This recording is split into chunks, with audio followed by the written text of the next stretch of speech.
300, 400. Entonces son radios que en este momento no se utilizan para diseñar.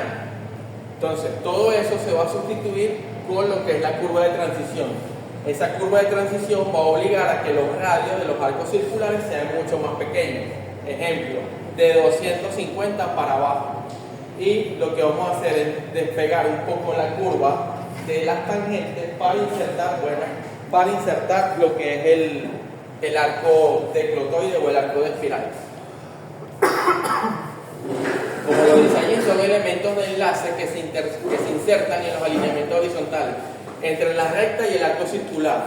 O sea, ahora el arco circular no va a estar pegado a la tangente, sino que va a estar un poco separado de las tangentes, y en ese espacio que sobra es donde se va a insertar el arco de la espiral. Puede ser espiral, puede ser clotoide, puede ser radioide, no importa. Todo eso va con una fórmula básica. ¿Por qué se hacen este tipo de curvas? Si manejan o se dan cuenta, nunca siguen el arco circular tal cual como está descrito en la vía, como está descrito en la carretera, en la calle. Siempre van a ir o más a la izquierda o más a la derecha. Por eso siempre les pongo el ejemplo de la curva subiendo por el Garabatal. Nadie ahí va en el carril que le toca. Si tú vas por el carril subiendo en sentido este-oeste y vienes por el carril de la izquierda, siempre tienes que abandonar el carril de la izquierda para insertarte en el otro carril y poder tener la fuerza necesaria para poder subir la pendiente del Garabatal. Si se dan cuenta de eso, ¿verdad? Y si se dan cuenta también, esa curva tiene, aparte de los dos canales, tiene como un hombrillo extendido. Tiene un sobreancho en ese hombrillo, se llama sobreancho, porque se sabe que ahí los vehículos van a gran velocidad y que nadie va exactamente por el carril que te marca la demarcación. Entonces, si vas por el carril de la izquierda y quieres ir justo por ese canal, tienes dos opciones: o frenar y que te dé de atrás, o abandonar el carril, pasarte al otro carril, o incluso meterte en el hombrillo para no perder la fuerza y subir. El que maneja y viene de Cabudare hacia Barquisimeto empieza a agarrar vuelo desde la 38. Acelerar para tener la fuerza necesaria para poder subir. Claro, lo digo en el que anda en vehículo liviano. ¿Cómo agarra vuelo en un camión cargado de cemento subiendo por ahí? No se puede. Entonces esos son los vehículos que tienen que ir a la derecha, y también incluso con la carga que llevan tienen que incluso abandonar el carril por un efecto de gravedad y el punto de equilibrio. No es lo mismo manejar un camión vacío que un camión cargado. La velocidad, toda la aceleración, todo eso influye. ¿Dónde se dieron cuenta de esto? Esto se dio cuenta en el año 1941, cuando ese trazadista vial alemán analizó la huella dejada por todos los automóviles en un tramo cubierto de nieve, y se dio cuenta que los trazos no son completamente circulares, sino que son más, o que tienen más tendencia hacia las espirales. Entonces se dejó de asociar la curva circular como tal y se empezó a hacer el cambio para curva de transición. Curva de transición, curva de espiral, curva de clotoide, se van a encontrar con eso con diferentes nombres. Nosotros por lo general trabajamos con la que se llama clotoide y tiene esta ecuación. Esta imagen es de un libro español. Entonces aquí sería para nosotros RC y L es la longitud recorrida, pero es la longitud de la espiral. Es igual a este parámetro al cuadrado. Entonces aquí vamos a hablar del parámetro de la espiral. Estas son otros dos tipos de curvas, pero la más utilizada es la de clotoide. Se deben acordar de que es una clotoide, es una radioide de arco o espiral de Cornu en función a ese físico. ¿Y que tiene esta curva característica? Que se va cerrando hasta que llega a su punto de origen. ¿Cuál es el radio de esa curva?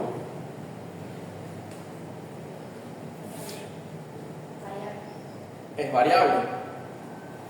Si estoy en este punto es un radio, si estoy en este punto es otro radio, si estoy en este punto es otro radio, y ese va siendo o más pequeño o más grande. Es directamente proporcional. Por eso la fórmula anterior es RC por L es igual a A cuadrado. El término cuadrático es la que la hace variable. Estas curvas de transición surgen debido a la necesidad de interponer un elemento que garantice una continuidad dinámica y geométrica entre dos alineaciones, un alineamiento curvo y un alineamiento recto. El que va manejando se da cuenta que hay dos tipos de fuerza o dos elementos que se sienten al manejar. Uno es el peso del vehículo, la fuerza centrípeta o la fuerza centrífuga, y la continuidad dinámica. Coeficiente de roce, el peralte de la curva, la velocidad a la que ande el conductor y el centro de masa del vehículo. El centro de masa del vehículo cambia dependiendo del tipo de vehículo. Mientras más grande sea el vehículo, más alejado del piso va a estar. Entonces, no es lo mismo lo que les decía ahorita, pasar en una vía con un carro pequeño que pasar con un carro grande. Entonces, siempre esta fuerza trata de modificar la trayectoria. Entonces, ¿qué es lo que hace uno? Contrarrestarla con el volante. Aquí están actuando varias fuerzas: el peso, el roce del vehículo, las condiciones climáticas, si está lloviendo, si es de noche, si el conductor ve bien, todo eso influye. Entonces, todos esos elementos ya van a estar estudiados en las ecuaciones que nosotros vamos a ver a continuación. Pero todo eso también lleva a que exista una discontinuidad y puntos angulosos. Esa imagen es en Caracas, es de uno de los distribuidores, no me acuerdo si es la araña o el cien pies. Pulpo. El pulpo. No, el pulpo. El pulpo. Ajá. Todas esas curvas que están allí, a lo lejos se ve que son curvas simples, pero son curvas de transición. Entonces, esas curvas hacen que los ángulos de deflexión sean o más abiertos o más cerrados. Entonces, ¿qué es lo que garantiza? Que tú en ese tipo de curvas puedas ir a una buena velocidad y que puedas transitar la vía en el menor tiempo posible. Claro, depende de la hora, el tráfico y otros factores, pero eso se diseñó para que uno pasara en la menor cantidad de tiempo posible.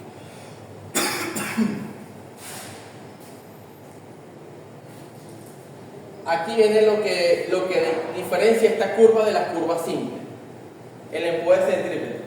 Cuando uno va manejando y uno gira a la izquierda o a la derecha, uno siente como que abandona o que te desplazas sobre tu asiento y sobre la vía, que como que te despegas, pero eso es dependiendo de la velocidad que vaya.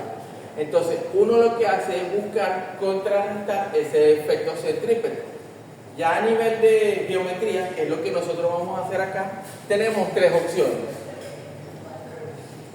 La primera opción, si tenemos un alineamiento, una poligonal abierta, me dice, se mueve la tangente y conservo el centro de giro. El centro de giro es el punto O de la curva simple. Pero si yo muevo las tangentes, pierdo la poligonal abierta, hablando topográficamente, pero yo no debería tocar la poligonal. La poligonal es lo que, ¿cómo te digo? Es lo que ya tengo definido, y si muevo la poligonal, si muevo un punto de la poligonal, la muevo toda. Pierdo las deflexiones, pierdo todo. Entonces, esa opción se descarta. La segunda opción es, conservo el centro de giro y varío el RC. Si varío el RC y conservo el centro de giro, el arco circular ya no va a pegar a las tangentes, ¿verdad? Va a ser más pequeño.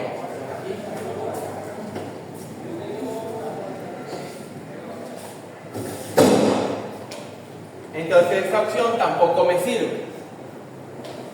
Y la tercera opción es, cambio el centro de giro, mantengo el radio de curvatura y se me produce un efecto que se llama retranqueo, que va a ser la separación entre la tangente de entrada y la tangente de salida con respecto al arco circular. Va a haber una pequeña diferencia ahí. Ahorita lo vamos a ver en el dibujo. Y lo del efecto centrípeto o el empuje es eso. ahí tengo el ejemplo de una curva a la izquierda y una curva a la derecha.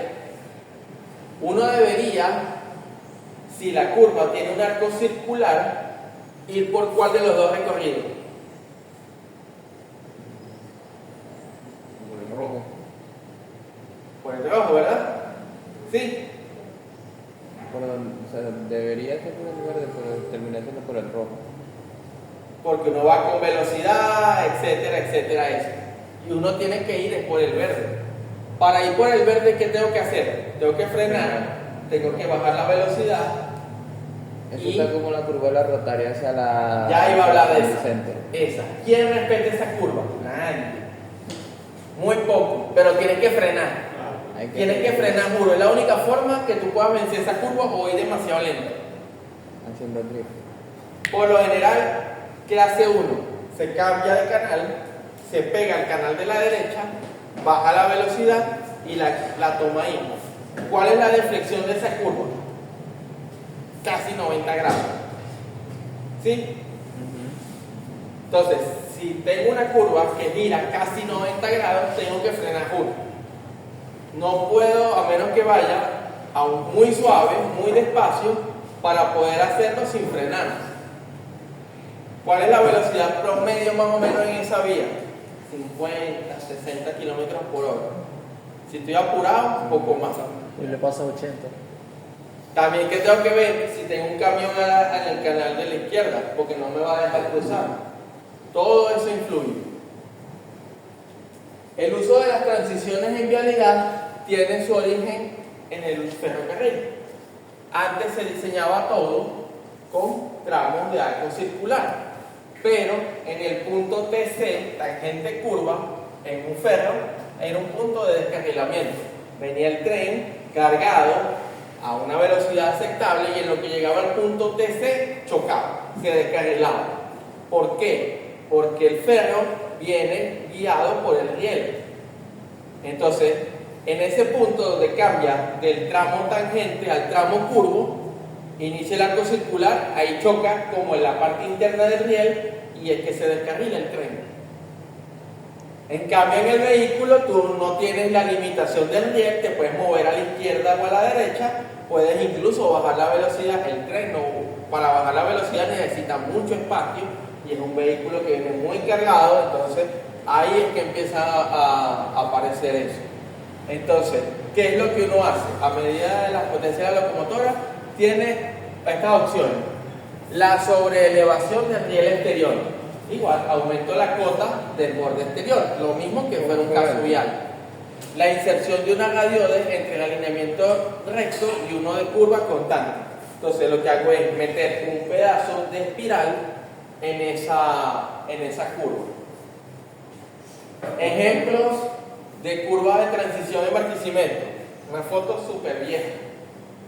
¿Cuándo van a ver ahorita el girajar así? Me pasó esa foto, ¿no? Esa foto es de 2012 o 2013. Más adelante estábamos construyendo lo que era el distribuidor la Uruguay, que en realidad el nombre es el Turbio, y lo que es el acceso a la 12. 25.000 carros en una hora. Hora pico, a esta hora. Te tardaba 45 minutos, hora y media entre llegar a Barquisimeto, Cabudare. Ahorita ya hemos hecho 25 minutos, menos. Entonces todo el mundo venía de Cabudare buscando subir hacia el este de Barquisimeto o buscando subir por la 12. O sea, cola y cola y cola. Se sabe que es en la mañana porque todo el mundo va de Cabudare hacia Barquisimeto. En el caso contrario, a las 4 o 5 de la tarde. Ahorita ya uno no tiene la misma dinámica de antes. Yo por lo menos iba y venía a Barquisimeto 4 y 5 veces al día. Ahorita no. Subo una vez, paso hambre todo el día y bajo y ya no vuelvo a subir. Es verdad, porque antes uno, yo voy para Cabudare, como y vuelvo a subir. Ahorita no, me cuesta la gasolina, me cuesta el transporte, me cuesta todo. Entonces, ¿cuáles son las curvas que tienen arco diplotoide. Aquí no se ve, pero aquí está una curva, ¿verdad? ¿Sí la ven? Esa curva es una de las que tiene mayor, vamos a decir, no es problema, sino que hubo que reducirla para poder meterla en ese espacio. ¿Qué es lo que pasa? Tú vienes bajando por el Girajara con una pendiente del 7%. No necesitas acelerar. Ya con el peso de tu vehículo y la bajada es suficiente. Vienes, bajas, pasas el puente, tal. Llega un punto aquí, creo que lo he explicado antes, que tienes que mover el volante a juro. Esa curva se tuvo que reducir porque acá hay un puente. Y hay árboles y hay muchas cosas. Entonces tú tienes que hacer este pedazo aquí, hubo que diseñarlo y echar esa curva para atrás para poder insertarla con un, vamos a decir, con un radio y una espiral que sea aceptable para que tú puedas pasar en esa curva. Tú sientes cuando vas bajando que a juro tienes que girar el volante para poder terminar de vencer la curva, y eso no debería ser.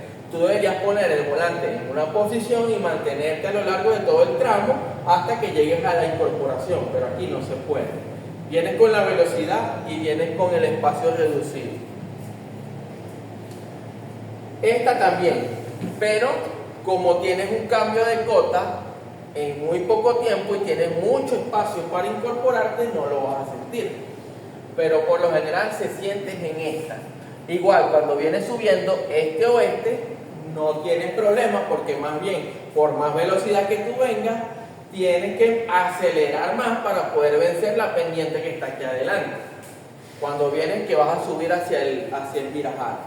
Aquí adelante también hay otra curva, que es un poquito cerrada. Y todo el que hace todo el mundo se mete para el hombrillo. El que va hacia los lados del Girajara, del hotel, se mete y sube por el hombrillo.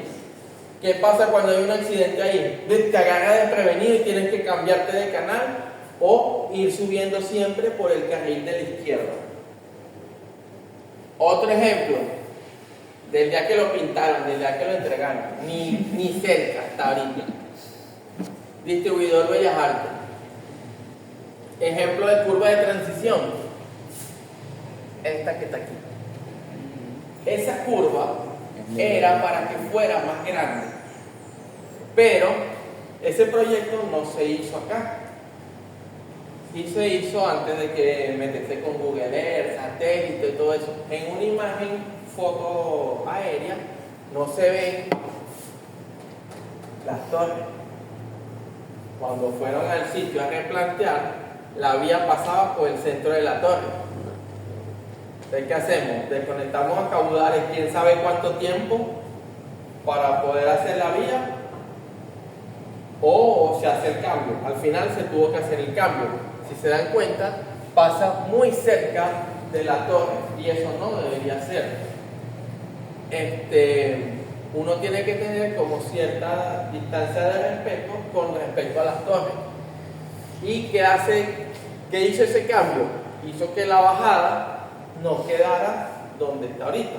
Entonces tienes menos de 50 metros si te vas a incorporar hacia la parte de la metera. ¿Cuántos tortazos no van ahí? Ya se perdió la cuenta. Y esa estadística la tienen pero no la muestran. Ese es el problema con en los institutos de vialidad. Todas esas cuentas deberían estar ahí. Yo tengo como 8 años tratando de hacer una tesis de accidentabilidad en la ribereña después de todos los distribuidores, porque la tesis se hizo antes de que hicieran Bellas Artes, antes de que hicieran Girajara, antes de que hicieran la 12, el Uruguay, ¿cuál me falta? La 38. Y la idea era comparar para ver si mejoró o no mejoró, o aumentó la accidentabilidad. Todo el mundo sabe que sí, pero no se sabe cuánto. Ese es el número que interesa saber. ¿Cuánto? En números. Nosotros somos ingenieros, nosotros manejamos en números. Puede ser un 60, no, quiero el número. Eso es lo que a uno le interesa. Ese distribuidor se está hundiendo un poquito. El que pasa por ahí se da cuenta que aquí por acá hay una junta de dilatación y cada vez que tú pasas, tacán, y cada vez se está haciendo más grande. ¿Se puede solucionar? Sí, se puede solucionar. ¿Qué es caro? Ese es otro tema. La Uruguay también se está hundiendo. Si tú subes por el muro de tierra armada, sientes que va firme. Cuando pasas por el tramo recto, sientes que te hunde, pasas el separador central. No, ese no tiene separador central, mentira. El que tiene separador central es el de Valle Hondo, que es más corto. El tramo del puente en Valle Hondo es muy corto. Son tres canales por cada sentido y al respeto son como 20 metros, más o menos. No, 20, 3, 7, 25 o 30 metros, más o menos. En cambio, el de la Uruguay son 42 metros y no tiene separador central. ¿Qué se hizo en Uruguay? Se agarraron dos vigas postensadas y se pegaron 42 metros de viga. Hubo que usar 3 grúas para mover cada viga para ponerla. Pero no tiene el separador en el centro, que es el apoyo. No tiene el apoyo. Entonces tú sientes cuando pasas por ahí que como que bajas un poco, vuelves a subir y bajas por la rampa de salida. Si manejan y pasan por ahí, se dan cuenta. Ajá. Allá arriba hay otro peo, pero ese nunca lo van a solucionar. A lo que nos compete. Existen fórmulas para determinar la longitud mínima de la transición. O sea, ¿cuánto va a ser esa espiral? Esa espiral va a depender de qué? Va a depender del radio de curvatura y va a depender de la velocidad. Hay varias ecuaciones. Por ejemplo, está la de Barnett, que es del año 1936. Se las dejo de referencia, pero esa no es la que vamos a usar. Nosotros vamos a utilizar la transición de Smirnov, pero no es el Smirnov que ustedes se beben, es otro Smirnov. Entonces, está esta fórmula: longitud de transición por Smirnov. Al final, nosotros utilizamos esta fórmula adaptada con los valores venezolanos y nos termina dando esta fórmula. Esta es la que vamos a utilizar.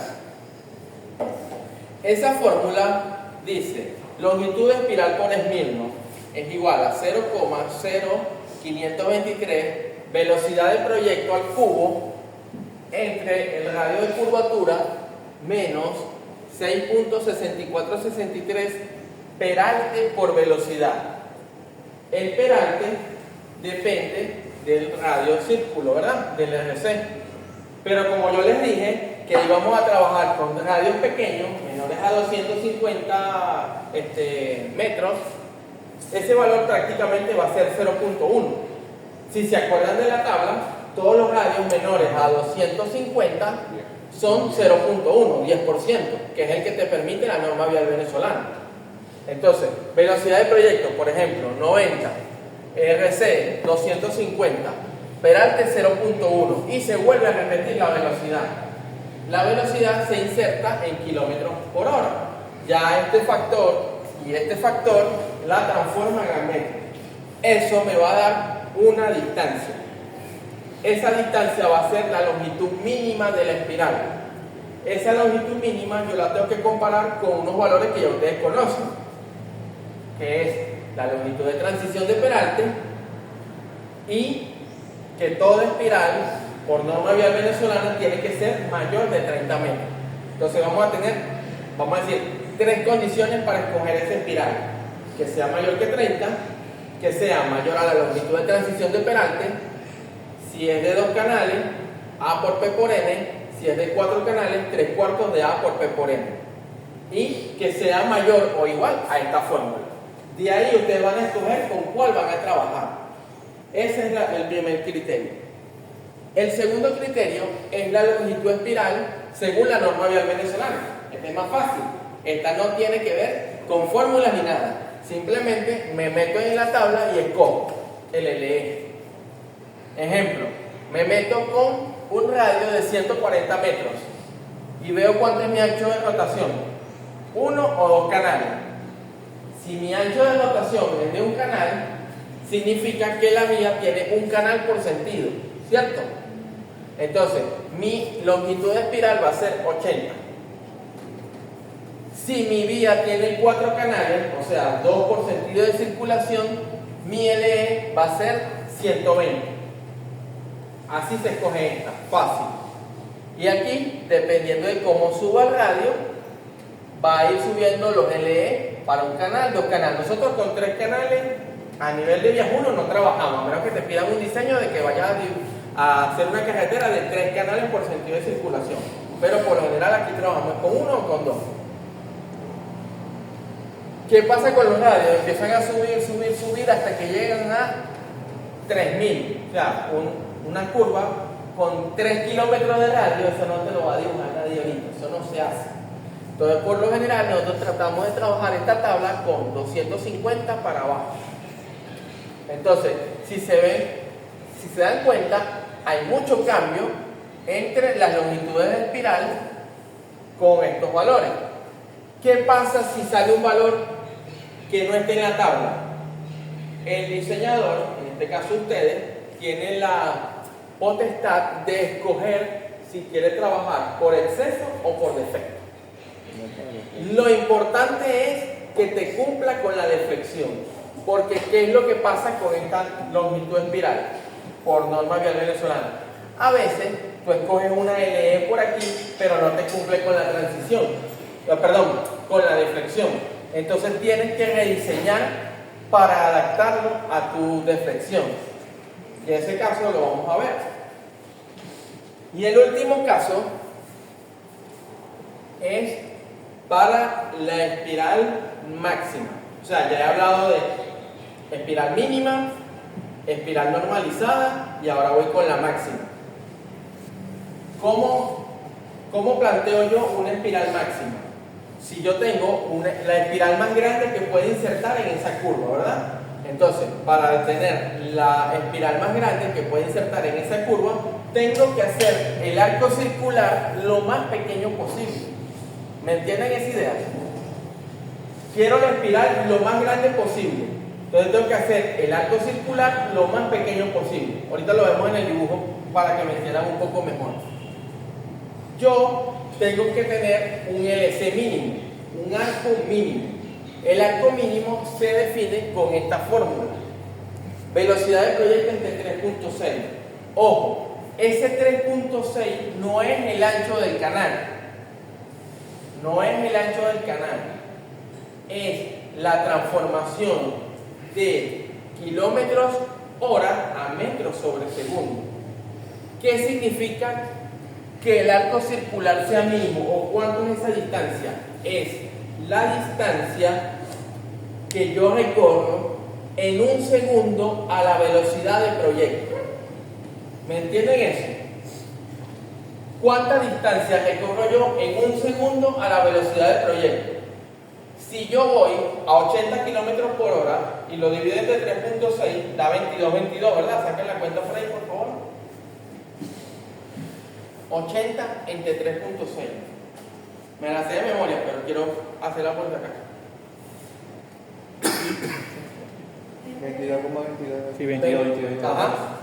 Yo en un segundo paso por 22 metros. 22 metros es esta distancia. Entonces, esa es la distancia que yo recorro en un segundo a la velocidad del proyecto. No puedo tener un arco circular menor a eso. Si yo bajo la distancia, si yo bajo la velocidad, obviamente este valor va a bajar. Si yo subo la velocidad, obviamente este valor va a bajar. Pero es a un segundo de la velocidad del proyecto. Ojo, la velocidad del proyecto es simplemente una referencia. Nadie va a manejar en una vía exactamente a 80 kilómetros pegados.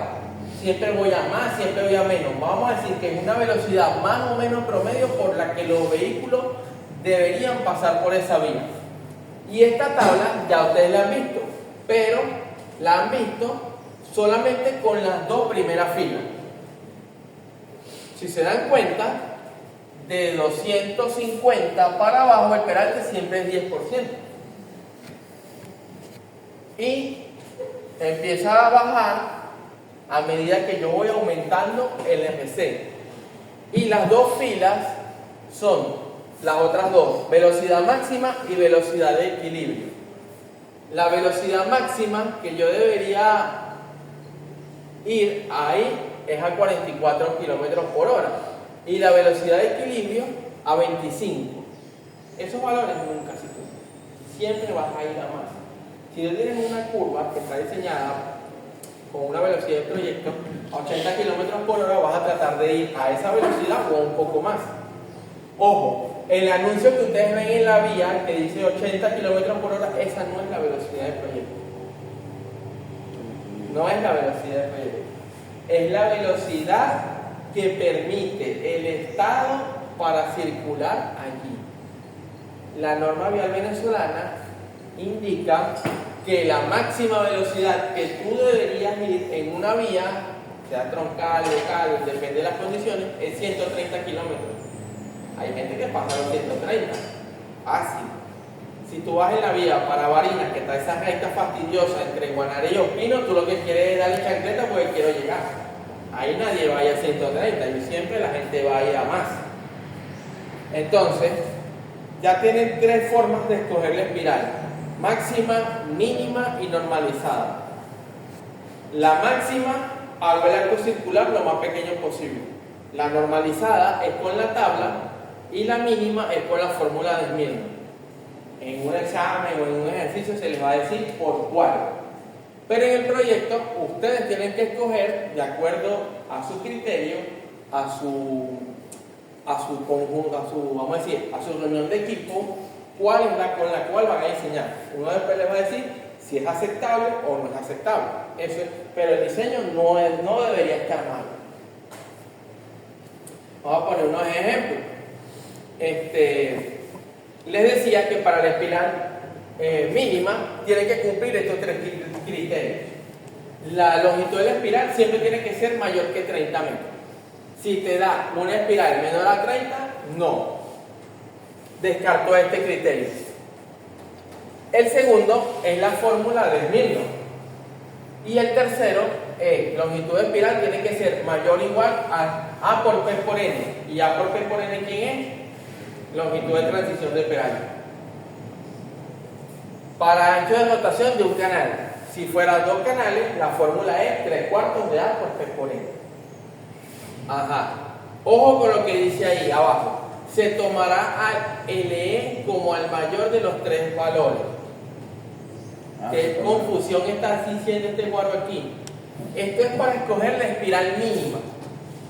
Pero vamos a hacer la chuleta. El mayor de los tres valores es la espiral mínima. ¿Me entienden eso? Sí, el mayor de los tres valores es la espiral mínima. Ahorita lo vemos con números. O sea, el mínimo nunca va a ser 30. Por lo general hay que ver quién manda entre este y este. Entre la longitud de la transición del peralte y la fórmula de Smirnov. ¿Qué pasa también? Que con la fórmula de Smirnov a lo mejor te da un valor que no es redondo y múltiplo de 5. Ojo, se puede trabajar con ese valor, pero uno a nivel de proyecto busca redondear para poder tener mejores diseños. ¿Qué es lo que tienen que cumplir después? Que entre en la deflexión.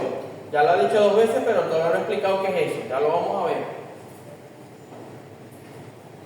Y terminamos con la parte de la geometrización de las curvas de transición. Aquí es donde viene la parte de los dibujos. Adelante. Tienen los puntos particulares. Si se dan cuenta, es muy parecido al dibujo de la curva 5, pero fíjense aquí, ¿dónde está el arco circular? Este punto está separado de la tangente. ¿Sí lo ven? Entonces, aparte de que está separado de la tangente, es más pequeño. No me interesa el arco circular completo, solamente me interesa este pedacito de acá. Y la espiral empieza en este punto, choca con este punto, viene por el arco circular, solamente este pedacito del arco circular, y vuelve a salir por la espiral de salida. Entonces ya no vamos a trabajar con TC y CT. Entonces vamos a tener nuevos nombres. TE significa tangente espiral. vengo por el tramo recto, por la tangente y entro en la espiral. Entonces es tangente espiral. Avanzo por la espiral, que es esta distancia LE, y llego a este punto que se llama EC. Significa espiral círculo. Paso por el arco circular, el CC, el centro del arco circular, y después empiezan los puntos opuestos. Ya no es EC, sino que SE, curva espiral. Y vuelvo a ingresar a la otra espiral de salida hasta el punto ET, espiral tangente. ¿Esa curva es simétrica o no es simétrica? Sí, es simétrica. Es simétrica. Es simétrica porque si se devuelven los valores, pero al contrario. Es simétrica. Nosotros aquí a nivel de vía 1 siempre vamos a diseñar curvas simétricas. Puede ser que en un caso de la calle, que hayan edificios, árboles, otras vías atravesadas, no me dé la posibilidad de diseñar una curva simétrica. Entonces, puede ser que haya un ejemplo de la calle que esta longitud de espiral sea diferente a esta longitud de espiral. Eso puede pasar, eso ha pasado, eso me ha pasado. ¿Cómo es la deflexión en esa curva? ¿Horaria? ¿Va en sentido horario o antihorario? Antihorario, ¿verdad? Proyección de la línea atrás con respecto a la línea adelante. Aquí yo voy en este sentido, proyecto la línea y saco la deflexión. Esa deflexión tiene que cumplir con una igualdad. Y esa igualdad es la siguiente. Deflexión tiene que ser igual a delta C más 2 tita E. ¿Sí lo ven? Se están generando tres ángulos dentro del triángulo que une el centro de giro con los puntos allí. Pero no está TC y CT. Se dan cuenta que no están TC y CT, ¿verdad? Otra cosa, como el arco circular está separado de la tangente, se crea una distancia, que es esta distancia de acá, que se separa el arco de las dos tangentes. Esa distancia es el retranqueo. Esa fórmula me va a indicar si voy a diseñar una curva simple o una curva de transición. Pero ¿qué pasa? ¿Qué es lo que se me pregunta? Ese ángulo debería empezar aquí. Debería empezar aquí, unir con O y terminar aquí. Tiene lógica lo que estoy diciendo, ¿verdad? ¿Sí o no? Sí. Pero ¿qué pasa? Aquí esto es tan pequeñito que es prácticamente despreciable. Los valores que se van generando angularmente aquí son muy pequeños. Empiezan a considerarse a partir de esta distancia que se llama XO. Ya les vamos a decir que es XO. Se llama axisa del centro de giro. A partir de esa distancia y perpendicular a la tangente está el centro de giro. ¿Me entienden eso?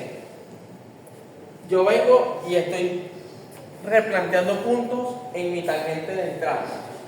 Mido la distancia con la fórmula que ya la saqué, XO, me paro aquí y perpendicular a él está el centro de giro. Igual hago lo mismo, si hay un XO allá, hay un XO aquí, ¿verdad?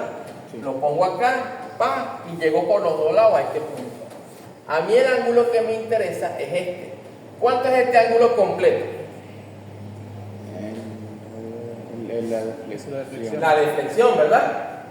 Sí. Entonces, esta deflexión es igual a toda esta deflexión, pero tengo la igualdad.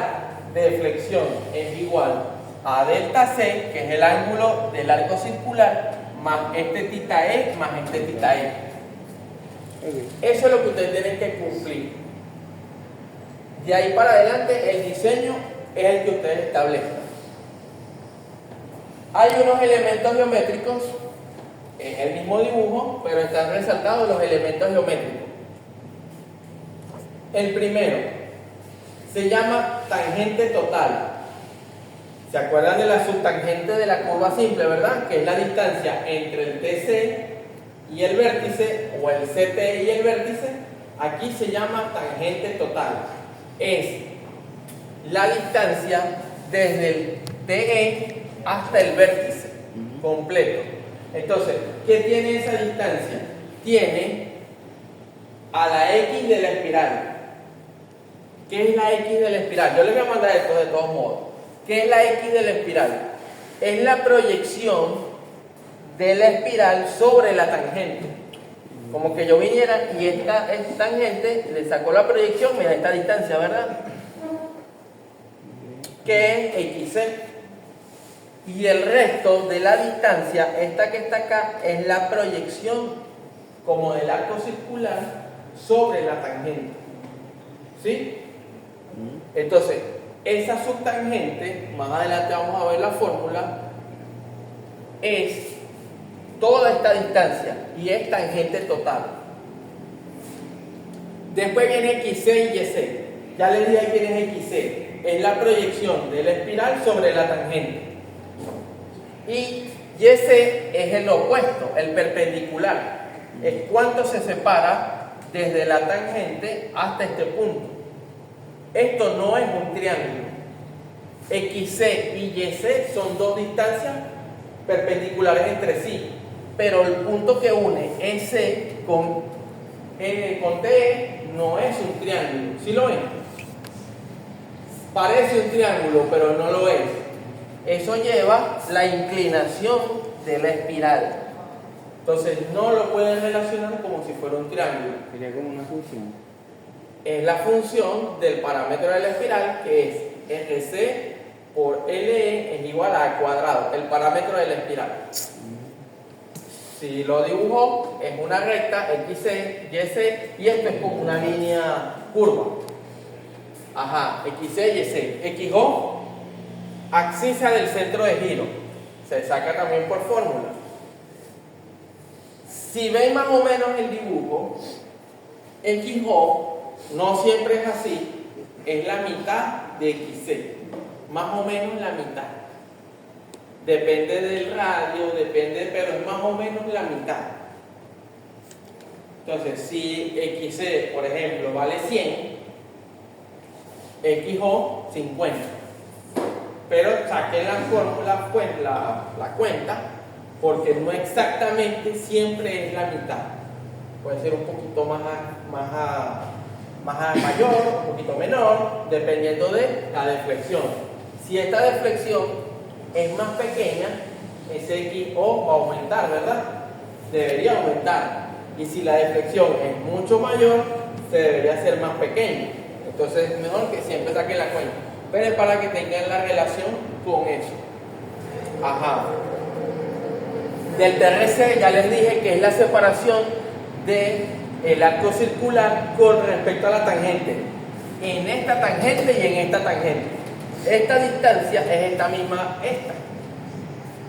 Y la E es la misma externa de la curva, que sería esta, ¿verdad?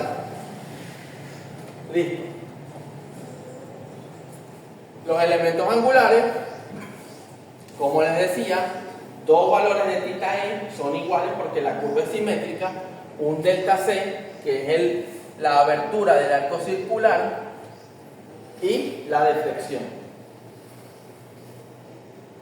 Las distancias RC, que va a ser la distancia desde O hasta este punto, desde O hasta este punto, y todos los puntos que estén dentro de este arquito van a tener RC.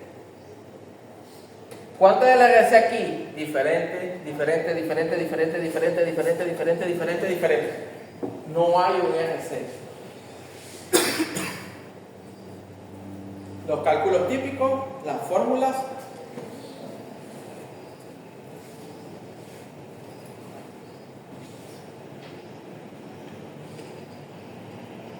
¿Me pasó la mano?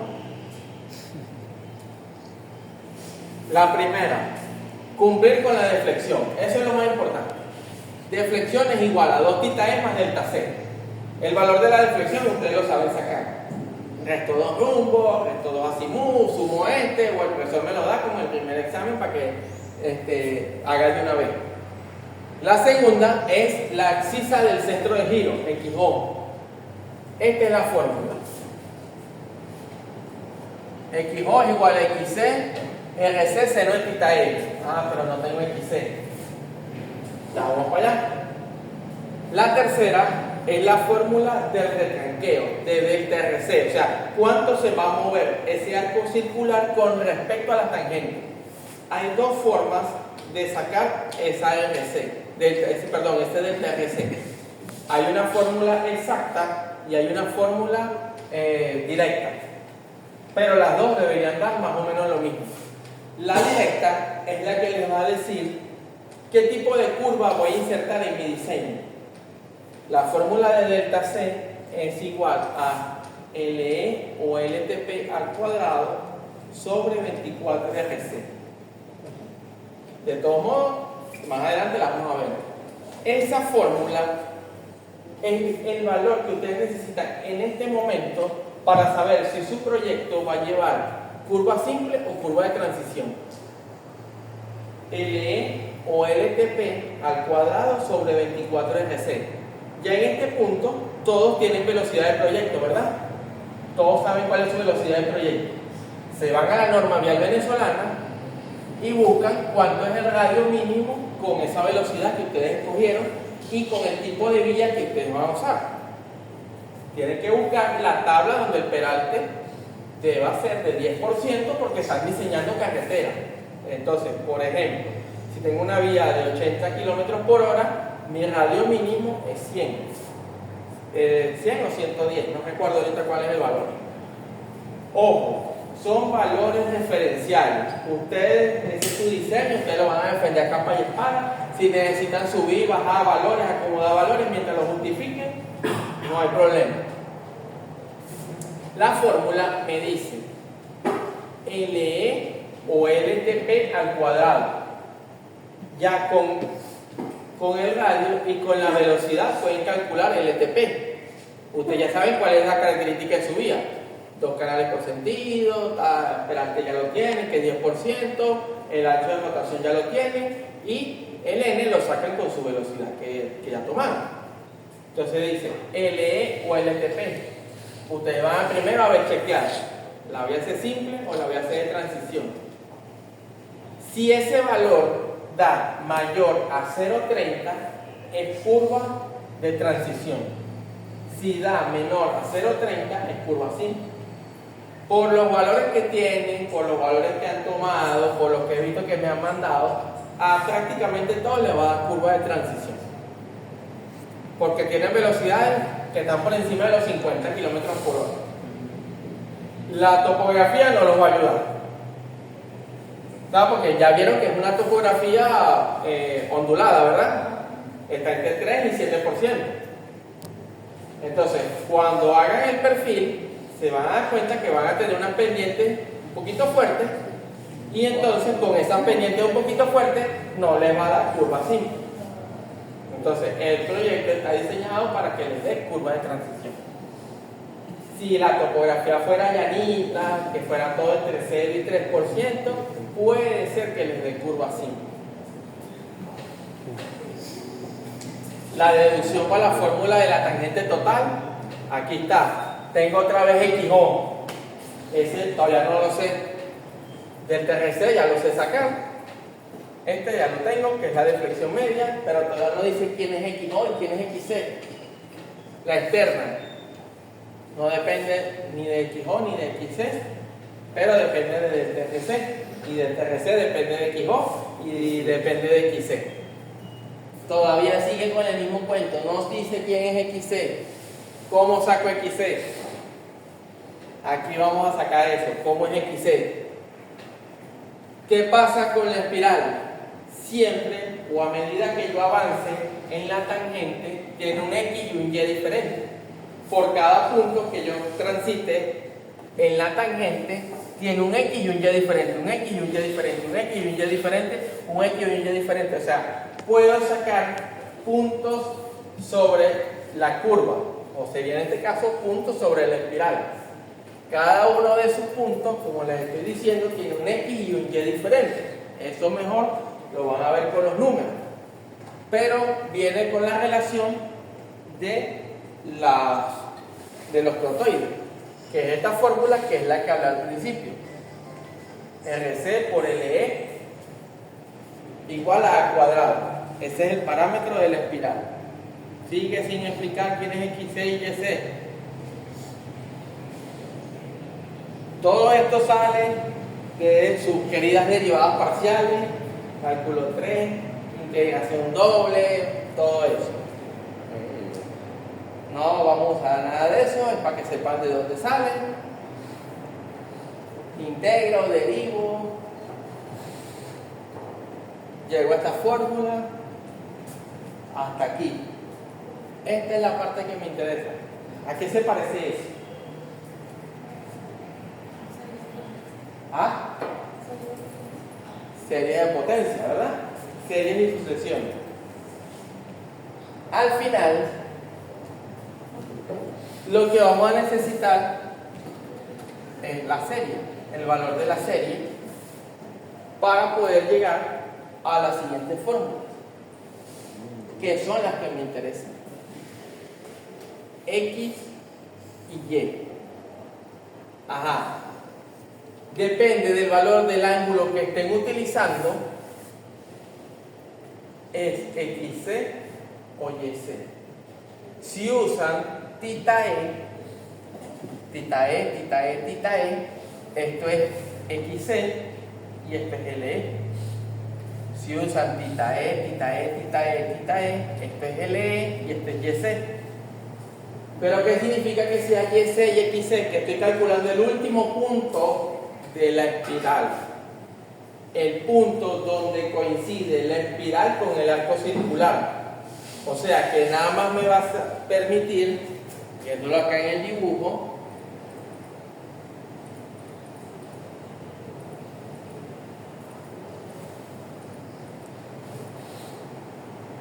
más atrás, más atrás.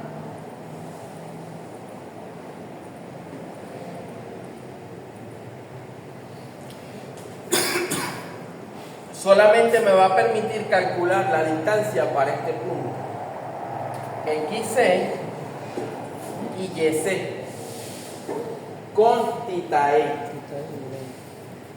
Si yo quiero calcular otro punto cualquiera dentro de la espiral, tengo que utilizar esa fórmula, pero con otro valor. La misma fórmula, pero con otro valor. Nos quedamos aquí.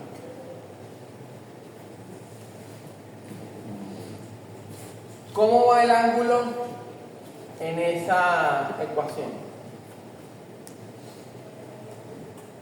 ¿Cómo se coloca el tita?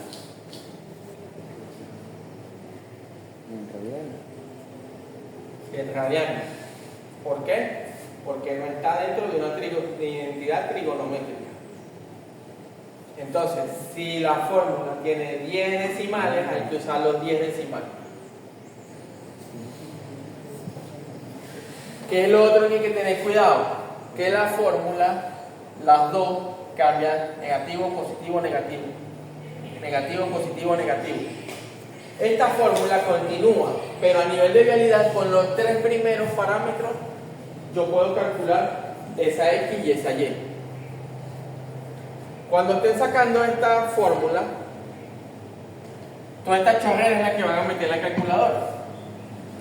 La van a multiplicar por LE, y aquí es donde tienen que tener cuidado con los signos. Si aquí tiene 10 decimales, van los 10 decimales, aquí van los 10 decimales, aquí van los 10 decimales. Pendiente que la de X tiene los valores elevados al cuadrado, a la 4 y a la 6, o sea, valores pares. Y la Y tiene valores impares, 1, 3, 5, 7. Al final me quedé 99,8, 2,02, así, pero igual. Esto me sirve para calcular distancias. Entonces, si son distancias, tenemos que trabajar con dos decimales. Les pasó también en el examen. No sabía ni siquiera, había uno que no supo sumar progresiva. O sea, ¿qué son las progresivas? Son distancias parciales. Entonces, cuando le pasaba el 1000, me puso 1 más 1, no sé qué. O sea, en vez de poner 2, sumarlo como si fuera un número vulgar, me puso 1 más, después 1 más y el. O sea, mosca con eso. Aquí tienen que estar más pilas porque van a trabajar en las dos formas, en grados, minutos y segundos y en radianes. O sea que tienen que saber transformar con la calculadora. O sea, si tengo grados, minutos y segundos y lo quiero llevar a radianes, lo multiplico por pi y lo divido entre 180. Si tengo radianes y lo quiero llevar a grados, minutos y segundos, al contrario, lo multiplico por 180 y lo divido entre pi. ¿Sí? Y sabéis que los valores están entre 0 y ¿cuánto? 0 y 0. Ajá, pero en radianes 2 pi. La vuelta del círculo. De las otras fórmulas me interesa esta. Esta fórmula me sirve para determinar puntos dentro de la espiral. O sea, quiero conseguir un punto dentro de la espiral. No tiene que ver con XC y YC. Son puntos que estén antes de ese valor. Ejemplo, yo tengo una espiral de 100 metros y necesito conseguir un punto que esté a 40 metros dentro de la espiral. Entonces, ese punto que está a 40 metros dentro de la espiral va a tener un X y un Y. ¿Sí? Entonces, para conseguir ese X y ese Y, yo necesito saber cuánto es este ángulo. Este lo tengo, que es el θ E, que es completo de la espiral. Este L es la longitud que yo estoy buscando dentro de la espiral. Si mi espiral vale 100 metros y quiero un punto que esté a 40 metros dentro de la espiral, sería 40 entre 100. ¿Sí? Y lo elevo al cuadrado. ¿Y esto qué me va a dar? El resultado. Me va a dar un ángulo en radianes, ¿verdad? Porque no está dentro de ninguna identidad trigonométrica. Ese ángulo, ese θ que está acá, es el que voy a meter en las fórmulas de series y sucesiones para que me dé el X de 40 metros y el Y de 40 metros. Eso lo van a ver mejor con los ejemplos, pero para que vayan entrando en calor, que se acuerden de mí. Otra vez las fórmulas de los elementos trigonométricos. XO, axis del centro de giro. XC, que es la que viene de las series y sucesiones. RC, que ya lo tengo. Y el seno de θ E. ¿De dónde saqué el θ E? Por lo general me va en radianes, entonces transformarlo a grados, minutos y segundos para poder trabajarlo en esa ecuación. El otro valor, delta RC. Ya sé de dónde salió el YC. Salió de la fórmula de series y sucesiones. Igual, coseno de θ E. En grados, minutos y segundos porque estoy dentro de una identidad trigonométrica. Tangente total. Ya ahora sí sé de dónde salió XC y YC. Ya puedo determinarla completa con esta fórmula. Es la distancia que hay entre el TE y el vértice. La externa,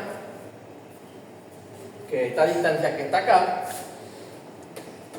RC más delta RC. Ojo con esta fórmula, es secante. ¿Qué es secante? ¿1 sobre qué? 1 sobre coseno. 1 sobre coseno, ¿verdad?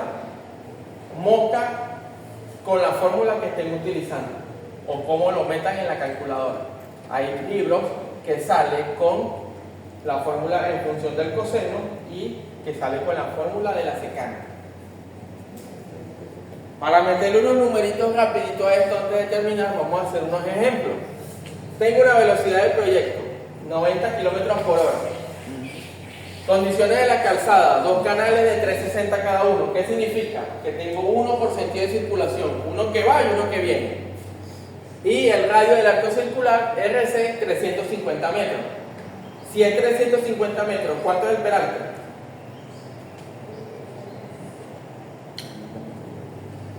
No es 10. No es 10. Si eso es lo que tienen que saber, no es 10.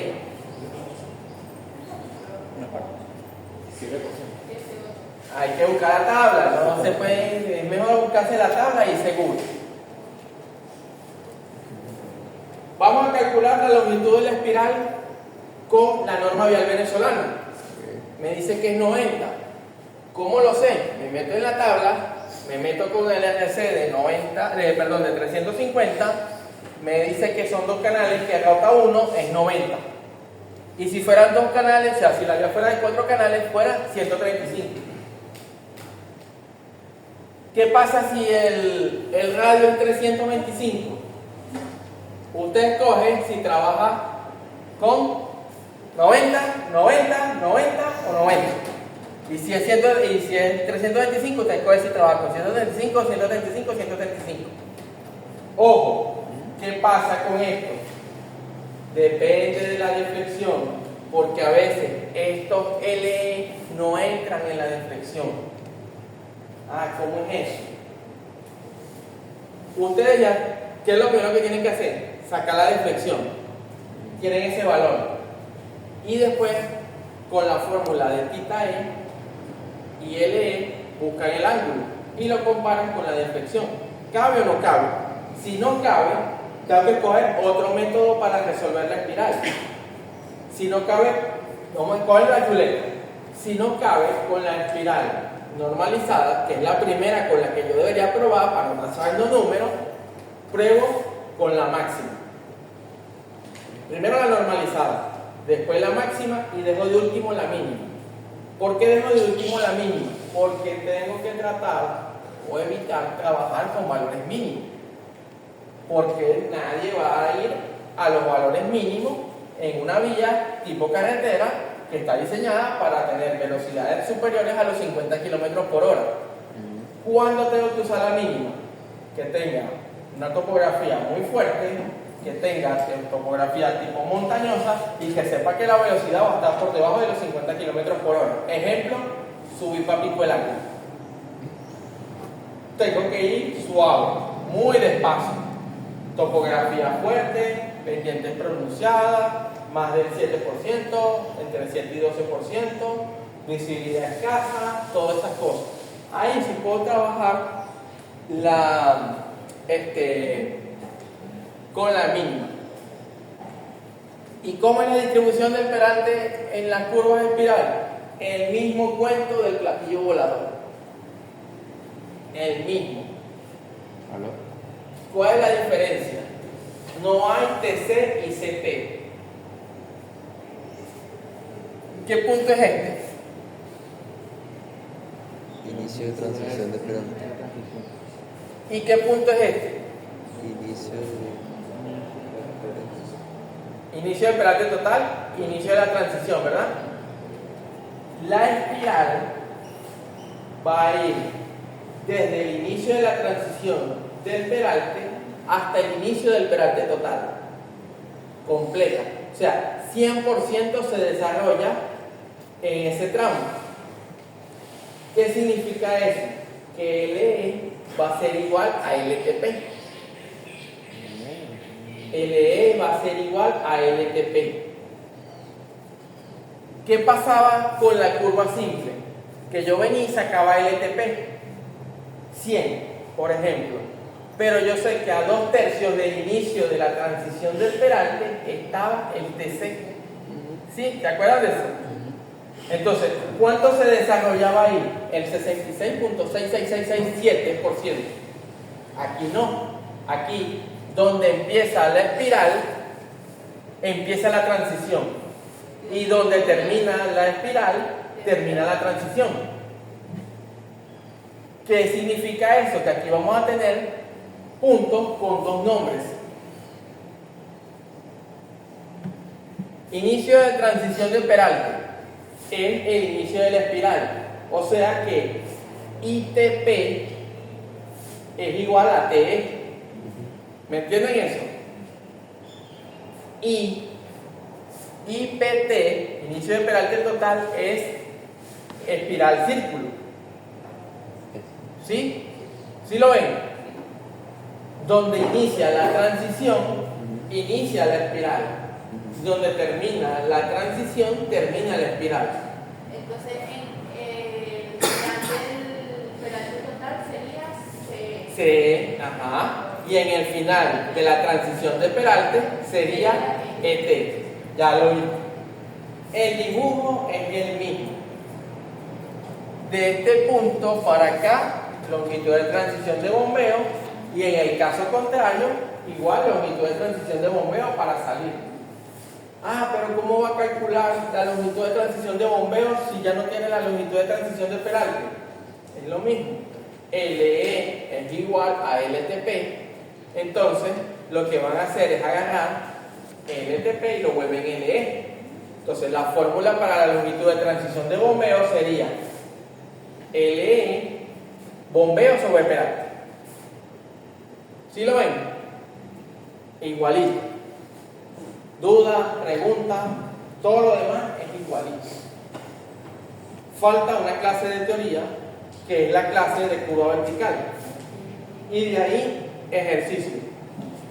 No sé si hacemos primero ejercicio de esto y después la clase de curva vertical, o hacemos todo juntos. ¿Por qué les digo que todo juntos? Porque el último tema, o el último examen, o el parcial, como ustedes lo llamen, se llama curva simultánea. Es curva horizontal y vertical a la vez. Entonces, yo prefiero explicar el miércoles la clase de curva vertical y hacemos un ejercicio de todo pegado, que es lo que va para el examen, o se da la clase de curva vertical el miércoles. El otro miércoles más arriba, el ejercicio de coordenadas, todo el mundo le sacó el cuerpo a las coordenadas en el examen. Y tan fácil que estaba. Ustedes calcularon un vainero que no había que calcular. No había que calcular ni la externa, ni X del PCC, ni Y del PCC. Uno hizo como 3 hojas y no le dio y no. Estaba muy tonto. Tenía la coordenada del vértice 2. O sea, tenía la coordenada del vértice del medio. Nada más tienen que calcular la subtangente para devolverse al punto TC y del TC pasa al PCC. No necesitaban ni X del PCC, ni Y del PCC, ni la externa, ni la flecha, ni la cuerda, nada de eso lo necesitaban y se regalaron la vida. Como que mientras más fácil, peor sale. Entonces yo por eso no me mato haciendo exámenes peludos, porque si hago un examen peludo y salen bien toditos. Este que estaba muy tonto, ahora se fueron de pico con muchos errores que hay que mejorar. Son muy lentos con la calculadora. Pierden demasiado tiempo. Eso pasa por cambiar el parcial de 5 a 30. Tuvieran más tiempo y era el mismo examen. Yo ni moviera, ya yo tenía las copias, ya yo tenía todo y al final terminó siendo lo mismo.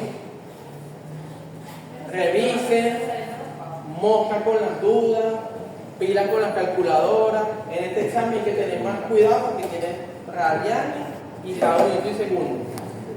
Es más